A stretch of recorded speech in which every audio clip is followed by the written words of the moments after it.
Colleagues, we'd like to start our afternoon session. Again, I want to just thank everybody. I hope you enjoyed your lunch. I hope you got to connect with people that you know already and meet some new folks who are working in the election and the democracy field.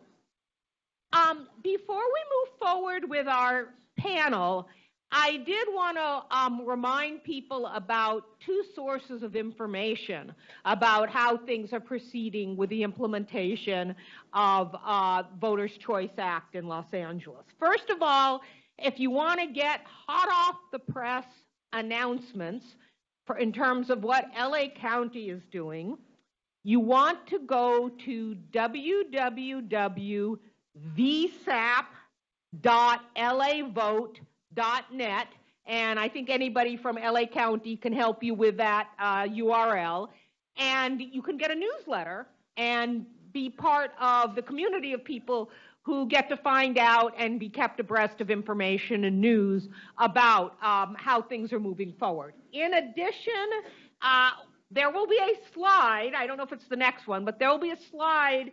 Yes, if you go to the Voters' Choice website there, you can sign up to get information from the Voters' Choice California Coalition, which will also get you information about Voters' Choice Los Angeles.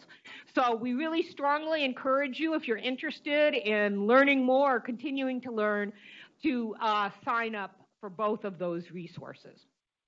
Well, our afternoon panel, the sort of genesis of the idea for our afternoon panel really came from our very early thinking when the state of California was considering adopting legislation to authorize counties to implement voters' choice elections. And I think you heard earlier that there were a lot of people who looked at the model and how it was working in Colorado and said, oh my gosh, this is the greatest thing in the world. We just need to bring it over to California. Some of us had some questions we felt had to be answered and looked at before we thought it could be implemented appropriately in our state. First of all, California is not Colorado.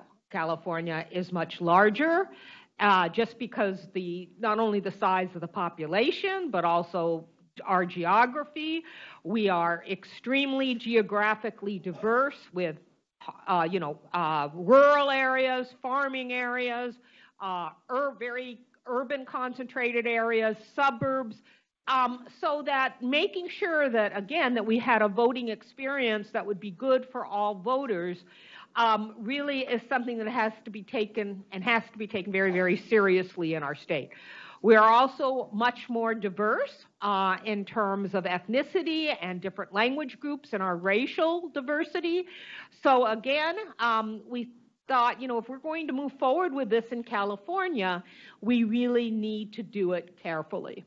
In addition, as both Dean and Mindy had mentioned, there's a couple of things that we needed to think about when we thought about moving forward in California, about those of us who work with underrepresented communities or communities who may have challenges with getting access to the electoral process, to make sure that they would be addressed as voters' choice moved forward. For example, we knew that research had indicated that Latinos had lower vote-by-mail usage. We knew that Asian Americans had relatively robust vote-by-mail usage in terms of casting their ballots through vote-by-mail, but were less likely to actually see those votes get counted. We also just knew anecdotally from working with members of our community that we had, as Dean mentioned, certain voters who just had a strong preference because of their backgrounds and their experience of casting ballots at their local voting precincts, their traditional site. They had been going to the same community center or city hall or home for 30 years. And we didn't want to lose these frequent voters. Because of all of these considerations, we worked closely with election officials on building in several protections and several opportunities for members of the public to make their voices heard during the implementation of the Voters' Choice Act in various counties. And one of the reasons we did this is that we knew that there were a lot of registrars who were extremely committed to doing this anyway. And frankly, you know, if we could have cloned Dean Logan and all of his team for every county in every county in the state, I think this might have been something a little less of concern.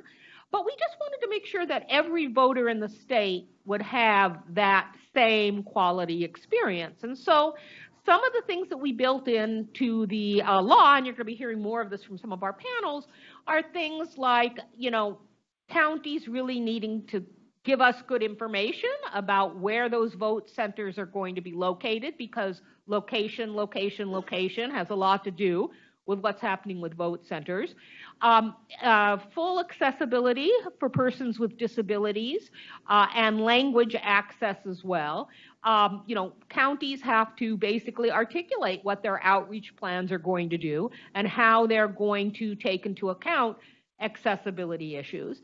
And this is really critical, counties also have to put this into a plan and give, first of all, consult with different groups and members of the public before creating the plan, but then also have a hearing on the plan. So this panel is really about how can community members get engaged in the process of the implementation, but also what do community members need? And again, I'm just going to encourage people to keep an eye out for when the hearings are held for the election administration plan and to take a hard look at the plan. So we have a very distinguished panel. In the interest of time, their biographies are on the website for the conference. But our panel includes Deanna Kitamura, the Voting Rights Project Director with Asian Americans Advancing Justice Los Angeles. Terry Lance, who is a client rights advocate for United Cerebral Palsy. My colleague Ellie Flores, who is the California Director of Civic Engagement with a NALEO Educational Fund. And as I like to say, batting cleanup, James Woodson, the Policy and Strategic Projects Manager of California Calls Educational Fund. And before Deanna starts, I just want to also let people know, Deanna, is this your almost last day in your... Tuesday is my last. Tuesday is Deanna's last day with Asian Americans Advancing Justice. She's had an enormous leadership in shaping democracy in California, not only in opportunities for the Asian Pacific Islander community, but for all Californians. And I just want to acknowledge that and say thank you, Deanna. Thank you. As mentioned, I'm Deanna Kitamura with Asian Americans Advancing Justice LA. And what I wanted, Rosalind actually covered a lot of what I was going to talk about. So she and I were both part of the task force that negotiated SB 450, and that's the bill that created the Voters' Choice Act. And one of the things we wanted to bake in, many of us were concerned with the idea that the vote center model might work great for us, for soccer moms, for you and I, right? But it might not work for everybody. And so we were really wanting to make sure that things were baked in to make sure that counties did robust outreach to groups, various groups. We were also very concerned with making sure that the vote centers itself met the needs of limited English proficient voters, voters with disabilities, and low propensity voters who might not know how to vote in many elections. And so that's why we did a lot of advocacy. And one of the things that Rosalind mentioned, and others as well, mentioned the plan, this election administration plan. And in that plan, the county has to set out a number of things that has to be done in order to make sure people are not disenfranchised from this change to the new model.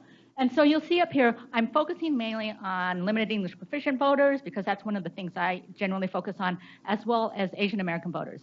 And you'll see up here a list. I'm not going to go through the whole list, but you can see that baked into the bill, the statute itself, is this requirement that that counties have to do this outreach. And so you'll see that they have to have meetings with stakeholder groups. They have to actually do, not only do they have to, when they're trying to figure out the vote center where the placement is, they have about, I think, 14 factors that they have to consider.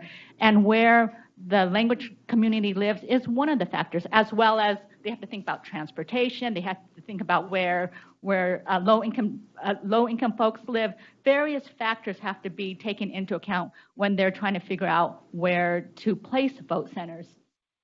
Also, they have to list out in their plan what sort of outreach, what sort of education they're doing, what's their media plan, their media strategy plan, not just for English-speaking media, but they have to think about all the different languages in a county that is covered. And here in LA County, 13 languages are covered. And so that's a lot of different languages, right? A lot of different ethnic media. And so the county has to think about what newspapers are out there for this community, what radio stations are out there. And so all of this information has to be set out in the election administration plan. And one of the opportunities for us to get involved is to review the election administration plan when it comes out. And I believe it's going to come out still by September. Is that still the plan? By September, the plan's coming out, and that's the opportunity. The draft plan is coming out, and that's an opportunity for all of us to review it. It's going to set out where the vote center, the proposed vote center locations are. Hopefully folks will get actually involved beforehand, before that plan comes out, because as mentioned, there are a number of different meetings that are being held where the community can put in their input right now, right? Dean mentioned that there are 2,000 potential sites. It's going to be narrowed down to 1,000. And so we have an opportunity now to say what site works for our communities. But all of that has to be set out in this plan. All the outreach has to be set out in the plan. And it's our opportunity to be an advocate, to say what, if we think there should be improvement, to say at that time what those improvements are. But I want to take this opportunity to say, Dean is here. He's willing to listen to suggestions. And so don't wait for that draft plan to come out. Take the opportunity beforehand to voice what you think should be done in terms of outreach, as well as where vote centers are placed. And then the other thing I wanted to mention is, can we go to the next slide, please? So just so people get an understanding, like I talked about, how vote centers baked into it are requirements that they address the need of certain communities. And at each vote center, there has to be some sort of language assistance, either a live bilingual poll worker, or else they're going to have alternate ways of providing assistance to voters who speak a different language. And then the election official has to take input in terms of where those bilingual poll workers should be placed, because we want to make sure that the right poll workers are in the right places. And LA County has already done this, but they have to create a language accessibility advisory committee, and if folks are interested in that, they should talk to Aaron sitting there, because he's one who runs that, and so I'm sure he would love your input and love you to join that. I only have 1 minute, which is not very much time. Can we move on? The one thing I wanted to talk about is that, my organization does periodic phone banking to get voters to turn out. And in 2016, we did phone banking, and here's just some data in terms of statewide turnout. This is based on registered voter. I know that that Mindy talks about eligible voters, but this is based on registered voters. And you'll see that turnout is relatively low. And one of the things that we found is that when we were calling, we found that people were saying this is the first time they were ever contacted by anyone about an election, right? Because Asian Americans tend to be in states that are not swing states, and people don't want to call low propensity voters, as well as people who speak a different language. And so the one thing, next slide, the last thing I'll point out is that when you do outreach, though, people actually turn out. It makes a difference. You can see in this graph, the people who are contacted in their own language, turn out more when they're contacted. But even if you're speaking to them in English, they turn out more. There's an anomaly with the Chinese speaking. That it didn't actually make any difference with them. But in every other language, if they were contacted, it actually affects turnout. And so what's really crucial here is that we think about not only that the fact that it's great that LA County, that they have an obligation and will do the outreach that is necessary, but it's really important for those of us that work within the community to actually start to do this education and try to think about how we can educate our communities. Thank you.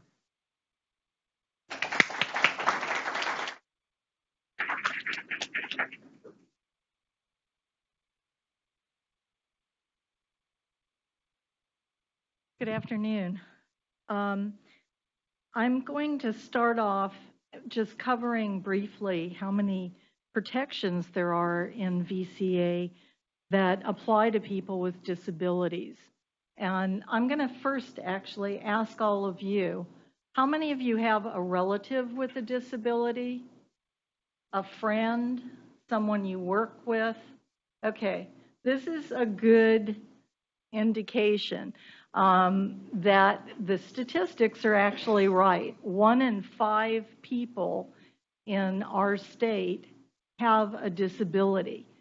So when you're talking about voting and voting rights, obviously, and a change in how our voting system is going to be done, you have to consider that 1/5 of the voters have a disability. All of a sudden, then it makes sense that the type of energy and vision and dedication that our county has had in including people with disabilities. So VCA has some protections. People with disabilities have the right to vote privately and independently. They have a right to a voting station that is modified reasonably. They have a right to have barriers removed from the voting process. And they have a right to have additional aids and services in order for them to cast a ballot. So voters with disabilities also have a right to an accessible polling place. They have a right to expect that the poll workers will be trained on how to use the various equipment at the site. So this has sometimes been an issue, and it's one that has concerned people with disabilities and sometimes lowered who ends up voting at the polls. With all the changes that we foresee in the system for 2020, we are probably going to see an increase of people with disabilities showing up at the polls. We also need to make sure that procedures are in place for curbside voting. It probably won't be as necessary because the vote centers will be accessible, but it may come up. Under the federal anti-discrimination laws, poll workers must permit service animals, which could be a guide dog or a canine companion, to accompany people who are coming in to vote. A person with a disability who's unable to write is allowed to use a signature stamp. And we have many people that I work with that use these. It's the same as a signature. It's been approved by the Secretary of State. And it is to be treated the same way on a vote by mail envelope as a regular signature would be. All eligible citizens have the right to register to vote unless a court, a judge, has determined them to be either mentally incompetent or has specifically revoked their right to vote. And this is something that comes up all the time. I have a lot of clients who were told by some well-meaning social worker that they couldn't vote. We had one gentleman that found out he could vote at age 42 and did so 3 times before he died. It was on his bucket list of things to do, and he did it. It wasn't easy. I wish he was still around today, because he's one of the people that has gotten me to work on these things for 20 years to see this move forward. And his name is Dean, by the way, was Dean. Poll workers should be reminded that if a voter's name is not on the poll list, that they are still entitled to cast a provisional ballot. That's also come up in the past. I hope we won't even be seeing too many provisional votes this time around, but just in case. There is available online a disability sensitivity at the polls flyer that can be included for training purposes, and it's on the elections.cda.sos.ca.gov/voters-with-disabilities. LA, thankfully, also has a lot of good materials, and they have done videos to help sensitize the poll workers to the needs of people with disabilities. One of the things that is not permitted is to ask a person with a disability that needs help or has stated that they need help to come over to the table where the poll workers are and fill out their ballot. And again, this is so that they are assured to have a private, independent vote. They shouldn't be having to vote at a table with everybody else coming up to sign in. VCA has expanded all the options for all of us, for every voter, as to how, when, and where we can cast our ballots. But the greatest return that we are seeing is in the faces of individuals who have had a hard time voting in the past. And I see this with my clients. They've tested out the new ballot marking device. They've been a part of the process the whole way. They're very, very excited about what we will see in 2020 and to be able to actually take part in it and not have to count on their aide or their mother or their grandmother filling out the ballot the way they would like it filled out. So offering a private and independent vote is huge. I mean, I can't think of anything more fundamental than that.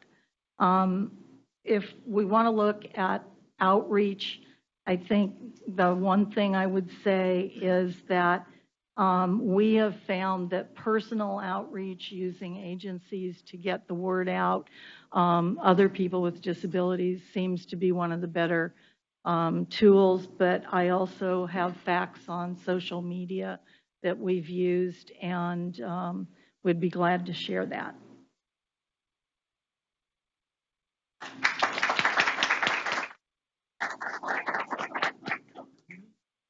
So good afternoon, everybody. Again, James from California Calls. For those that don't know what California Calls does, we are an alliance of 31 organizations across the state in 14 different counties that does integrated voter engagement. So we talk to infrequent voters, young people, voters of color, low-income folks, and really try to increase civic engagement in the most kind of marginalized, disenfranchised communities. We also do, some of our groups do some work in jails where they actually will go and talk to folks about voting and what's on the ballot and things like that. So really I want to lift the challenges that we'll face, again, among those sort of most marginalized voters. And to do that, I want to kind of lift 4 different thoughts and ideas, and hopefully that'll spark some thinking in when we break out and have some discussion. The first is that folks that are marginalized, that are disenfranchised, will tell you that no law that has ever been passed alone has made a difference for them, right? That even folks up here that work on policy, on laws, will tell you that just passing the law isn't enough, that we have to make sure that we implement it right. And so I think that's why it's important that the folks in this room partner with the registrar's office to make sure that that implementation happens correctly. Because again, we'll you know, Rosalind mentioned it, but you know, this was a model that was taken from Colorado. Oregon did something similar, but those states are very different than California, right? Their demographics are different.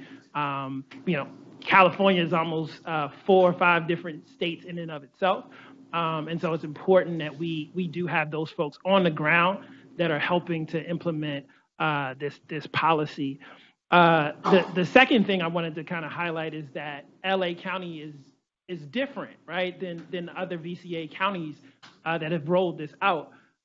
You know, you heard it from Registrar Logan earlier, but every voter is not going to receive a ballot in the mail, right? And so our messaging in a Sacramento, in a Madera, could be kind of uniform across all voters to just say, hey, you have more options, whatever.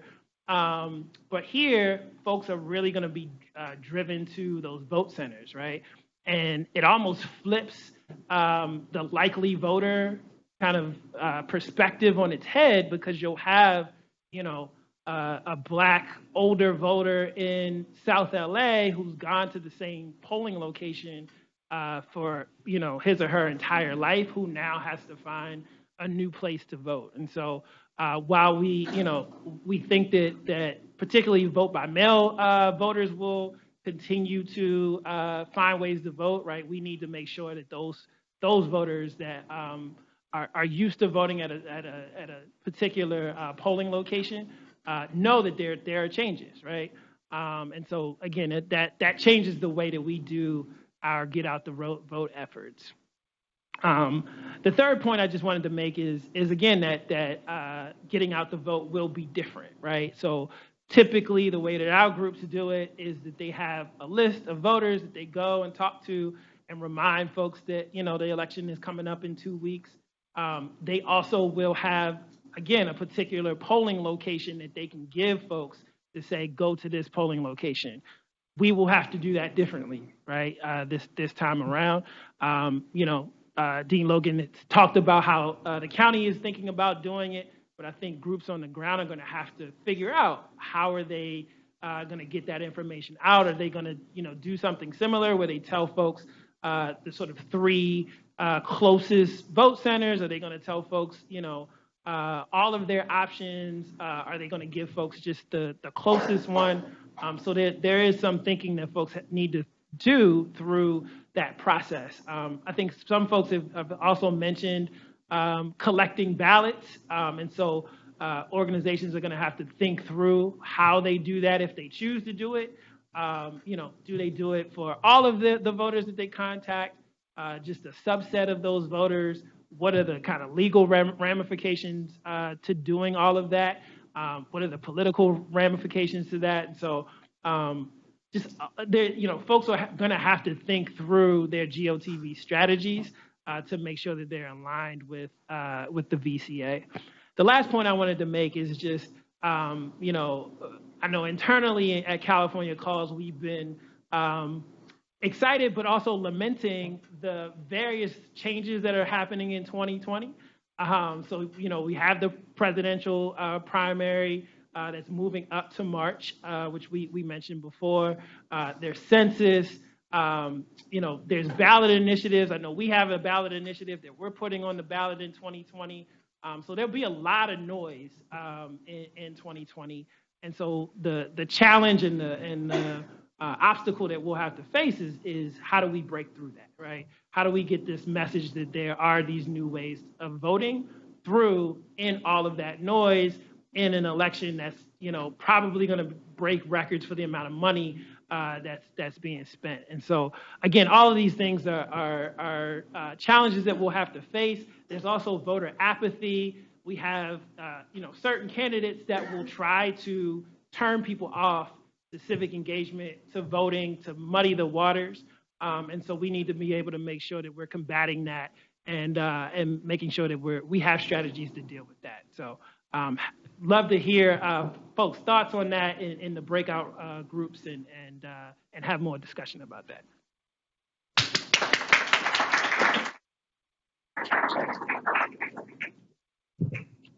All right.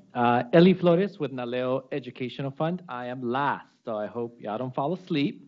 Before I start, I do want to give a shout out to my colleagues. Miguel Martinez is in the back, California program coordinator, and Marta Gonzalez. You've probably seen them at meetings more than I have, because like a good manager, they do all the work and I take all the credit. So yeah, that's why I'm here.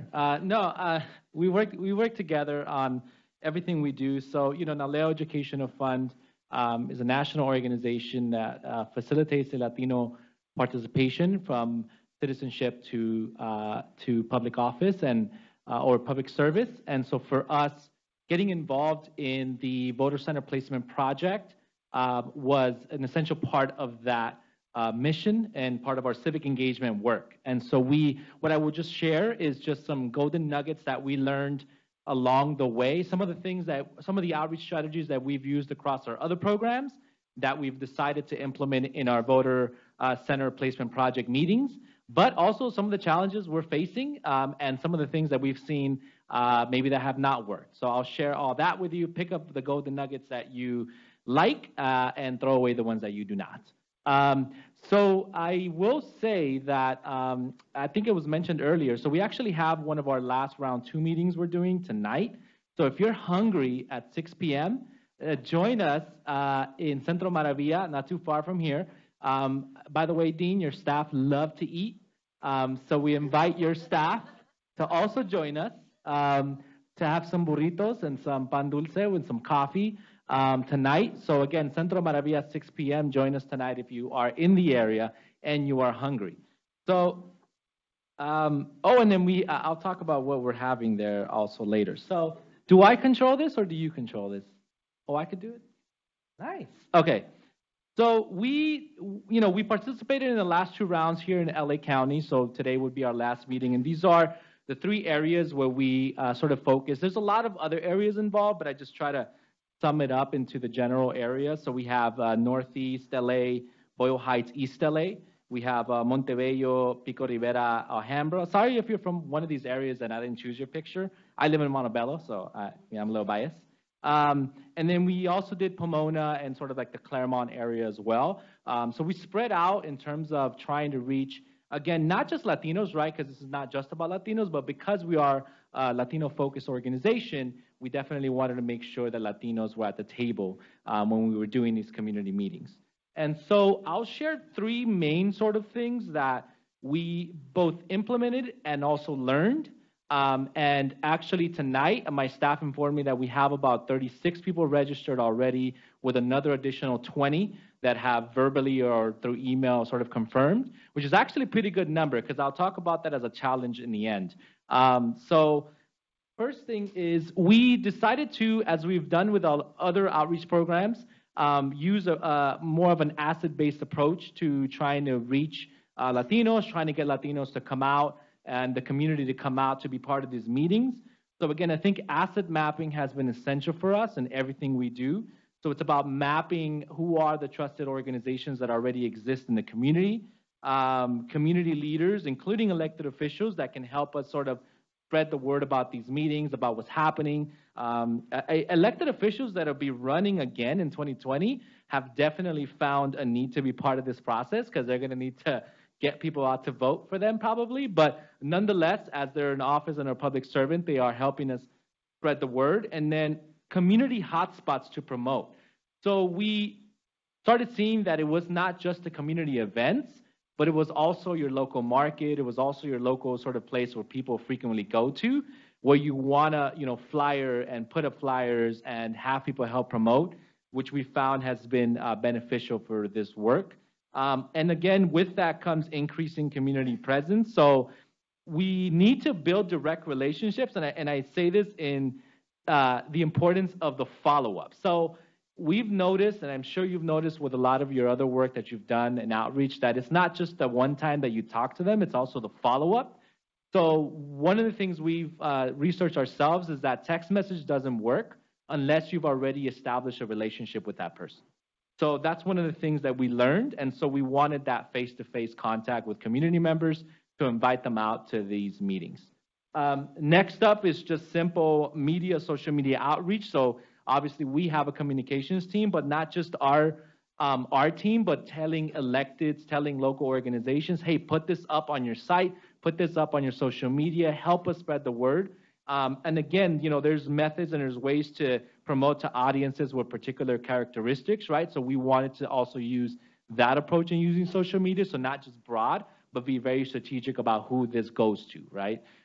Then in-language messaging, all right? So it's just super simple, but believe me, a lot of organizations forget. If you're trying to reach Latinos, make things in Spanish, like do messages in Spanish. Like I think it gets forgotten in the mix, but I think that's super important to reaching the Latino population, make it in language that they actually can understand. And then the presentation itself, make it in language as well, or at least offer assistance to make it in language as well. Last sort of golden nugget is strategic location. So location, location, location, right? Where do you actually host these meetings? So that was one of the things that we had to be very strategic about where. There's a couple things that we wanted to keep in mind. Again, easy access, right? Can people access it easily? Maybe public transportation is easy to get there. Parking, is there sufficient parking for people that want to drive there? Regularly visited. So Centro Maravilla, where we're having tonight, is a county building.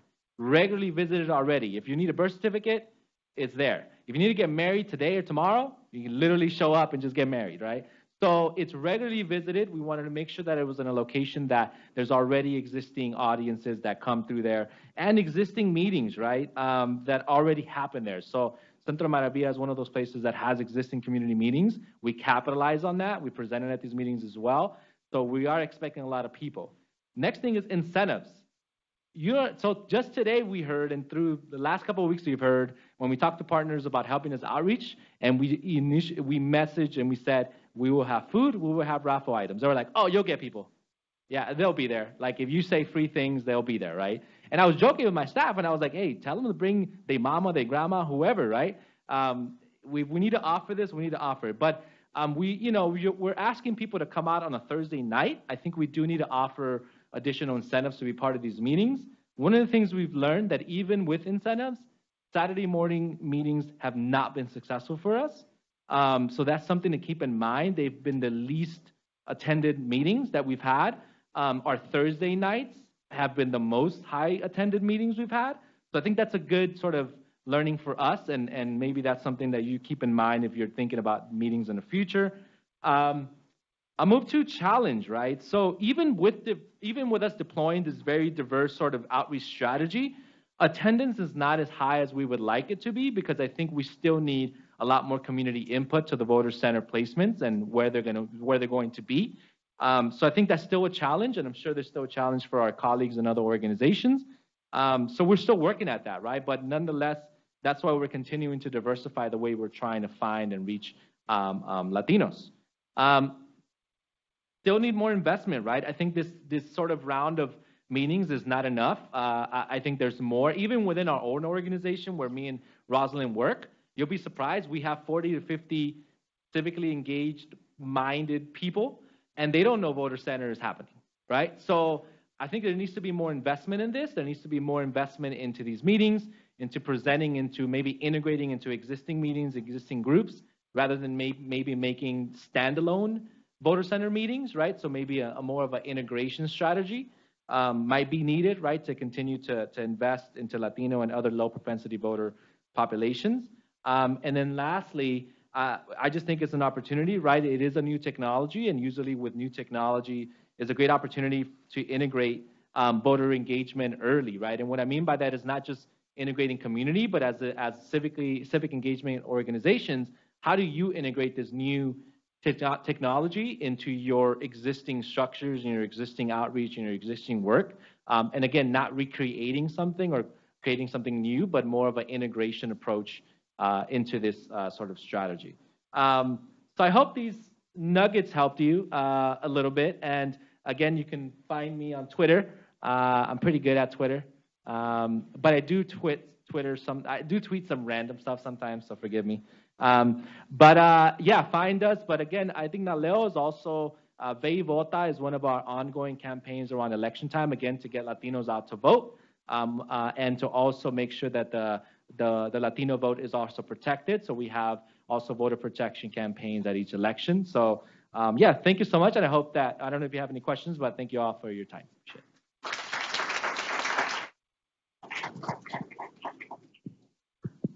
Okay, so I believe we have some time for questions. And are we going to do it from the audience, or are we going to ask people to write them down on cards?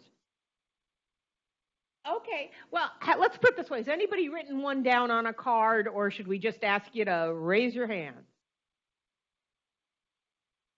Okay, I see a hand up there. Go ahead.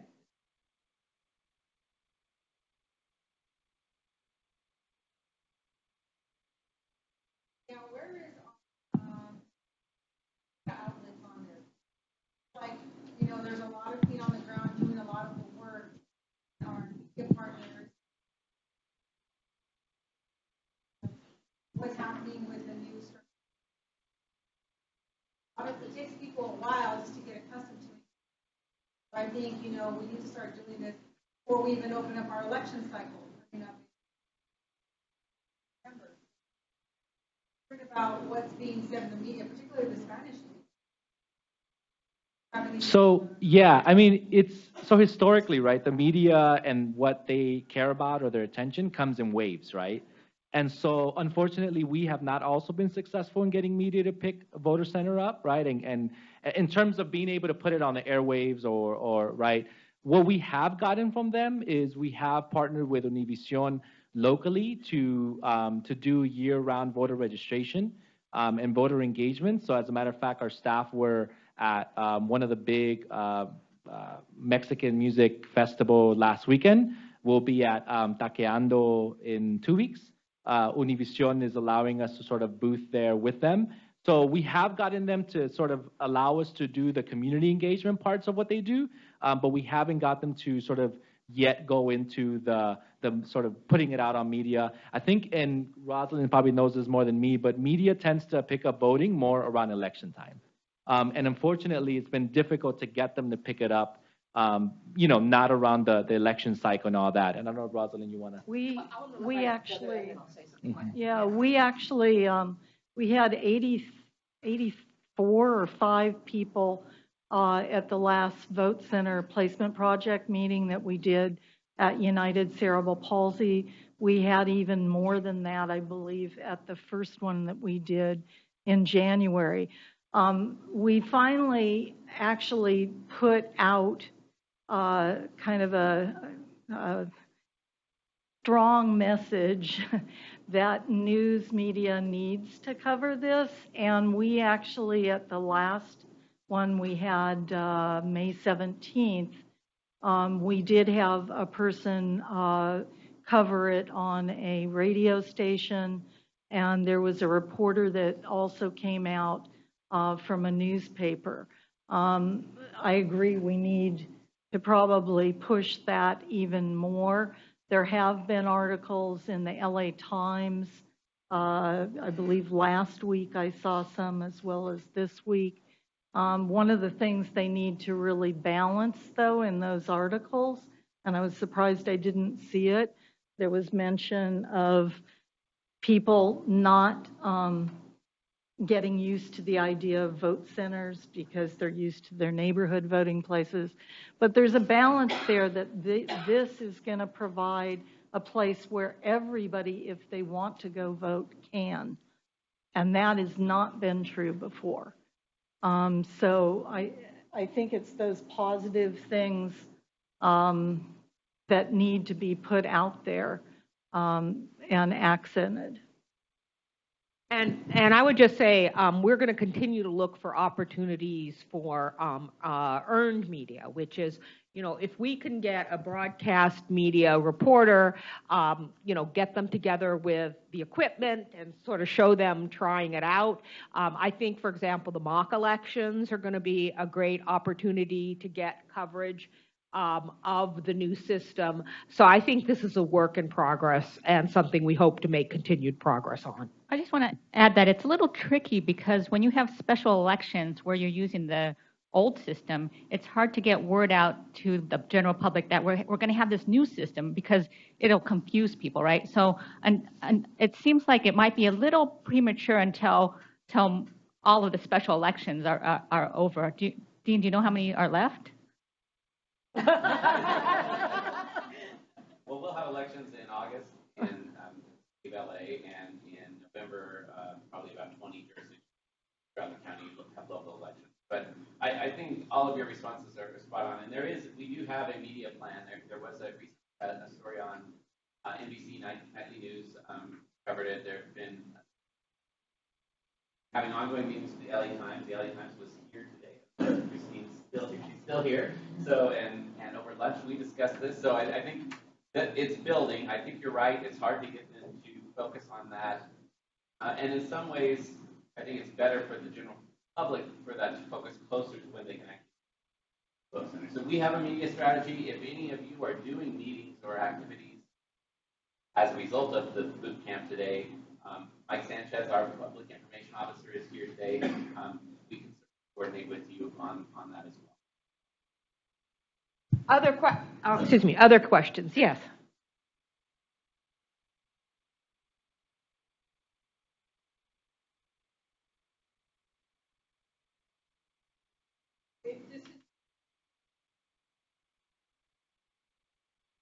By certain political parties, grasp the vote of other organizations like Latinos. It's like, okay, well, this is being put actually not to uplift the vote of everybody, but to press the vote.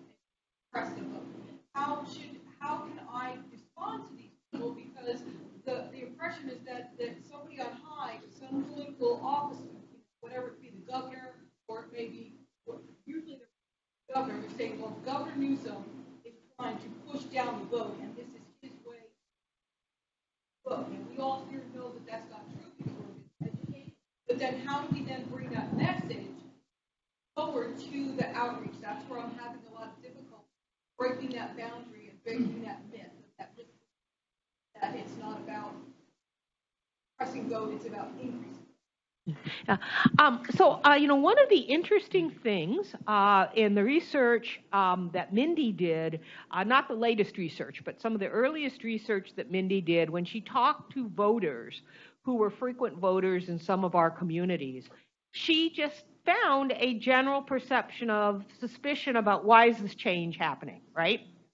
There must be something behind this. This is going to take essentially really educating people about the entire package of opportunities and availability of voting, right? Because, for example, some people will hear vote centers and think, okay, well, there used to be, how many precinct sites in LA? 5,000, and now on election day, you're only going to be able to go to, but if you talk to people, wait a minute. So first of all, there's, vote by mail will continue. There are these centers are going to be open, in many cases, 10 days in advance. There's going to be sort of some pop-up and mobile opportunities. There's far greater accessibility, I would think that's fair to say, Carrie, for persons with disabilities. Completely. Compared. So you're going to have to almost do this like person to person, but get into this level of saying, look, this really has gone through a lot of thinking and a lot of input from people who want to make our elections more accessible from all over, and that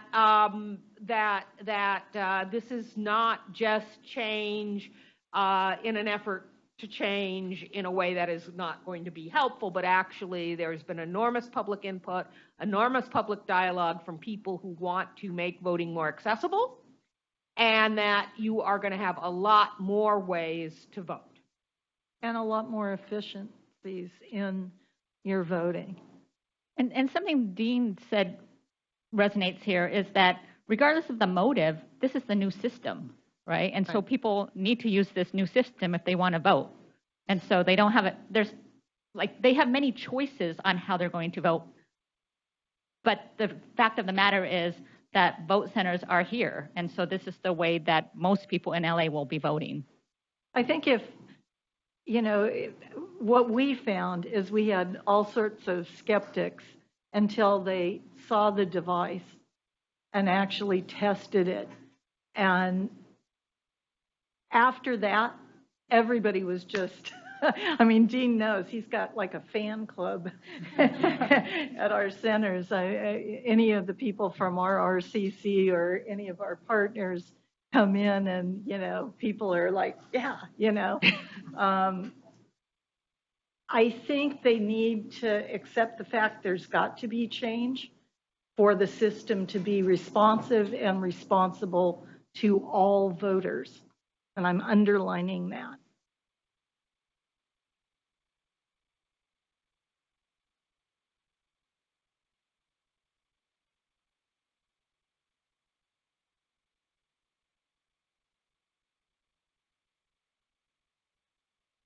Absolutely. I think the other thing I just wanted to add is that I think we have a tendency to run away from skepticism, but that skepticism can actually be a good driver to get people involved, right? And so like one of the things that's going on now is these community meetings, right? To tell people like they have a way to get involved, to be able to say where these vote centers are placed, right? And just how this whole thing kind of is implemented. And so I think to Mindy's research, people are going to be skeptical, and it's important for us to not necessarily run away from that, but to use that to drive people to get involved. Maybe I'll add something. Both mentioned my research. I was just going to say that people are suspicious, can be suspicious, some people. Thanks. I was just going to say, since you both mentioned my research, just to explain the suspicion aspect of it. We found that it did vary widely, depending on who we were talking about. I want to say that first. But that voters of color were more, particularly African-American voters that we spoke with, were more likely to question the motives, to be suspicious. For very good reasons, I think, historically in our country. And in terms of the question of, to embrace it, to run away from it, what we suggested from our research is we found that having this is what I was alluding to earlier, meeting voters where they're at. So having honest conversations, acknowledging that there is a change from polling places to vote centers, which then that could trigger people wondering why and that sort of thing, but then addressing it, right? Trusted messengers, certainly to being able to point to what our county elections office is doing here in LA, bringing people into the process. Not only does that hopefully create better siting, but also hopefully build trust as well. But to meeting that head on and having those conversations. We also found that a lot of people, when they heard the word vote center, they didn't understand necessarily that they were less numerous. They just thought their polling places were changing. That can sometimes happen too. And then when they find out there's fewer polling places, it jars them in different ways, right, later. So having those honest conversations with those details, with those elements, and then explaining why that's happening. But that does take work, and that's the aggressive, significant outreach that I also alluded to earlier that will be needed. But I think but when that's done, I think we also had through our research, a lot of indications that can be very successfully done, and voters can, once they understand the model and have that outreach, then hopefully they'll be set up to use the model and to make those choices, right, that best meet their needs, but not to let any potential for suspicion or just confusion, doesn't have to be suspicion, be a barrier. So, and I just want to quickly add one other thing, which is those of us who worked collaboratively on the Voters' Choice Act bill deliberately in the election administration plan, we wanted to create probably what is one of the most transparent documents for how an election would be conducted. Okay. I also want to remind folks that there's a mock election at the end of September, the last Saturday and Sunday of September. And so that's a great place to take skeptics, right? So they can test it out. There's going to be 50 mock vote centers. And I'm told that it's going to be fun, pop culture voting and prizes and things like that. And also after that, the county is going to be doing demonstration centers where they're going to team up with community groups and kind of show the community who aren't able to go to the mock elections that they can actually have hands-on experience like you all can have in the back in terms of how the machines work and get a sense of what to expect in March. So I think we have time for just one more question. Okay, yeah. The new ballot marking device versus the audio ballot booth, font size and contrast, accessibility, and not having to use a separate booth. Are there other elements that we haven't observed that make it more independent? Yeah, I think, we were part of kind of the design team, not me particularly, but people I work with, and we had a lot of other partners within the disability community, people who were blind, deaf, physically disabled, developmentally disabled, seniors, I mean, you name it. Everybody was involved. And so I think the size of the machine is a lot easier for people to manipulate that have coordination difficulty and movement difficulty. The touch, the fact that you can touch it and it's touch sensitive, that makes it really a lot easier for a lot of the people I work with. I've got people who could literally, they put on special socks and they vote with their feet on this. They can vote with their feet, they can vote with an elbow, they can vote with a head wand, they can vote with an implement in their hand if they don't have hand use. Everything we tried worked. I mean, that was the real thing. I mean, I actually had tears going down my face. I don't know if people knew that, but by the time, and you saw it on here, that was UCP's this morning. They were showing the slides. This is the first time I've ever seen one system work for everybody. Yeah. Absolutely. Because maybe how everyone to go private. Well, there's one fail-safe thing too. Yeah. You can always, if somebody has a device that they use that they're used to with their disability, a cell phone or an iPad or a computer, they can load the ballot on that, get a poll pass, come into the vote center with their poll pass, and it takes, a minute, and you voted. You can double check it on the device before you cast your ballot.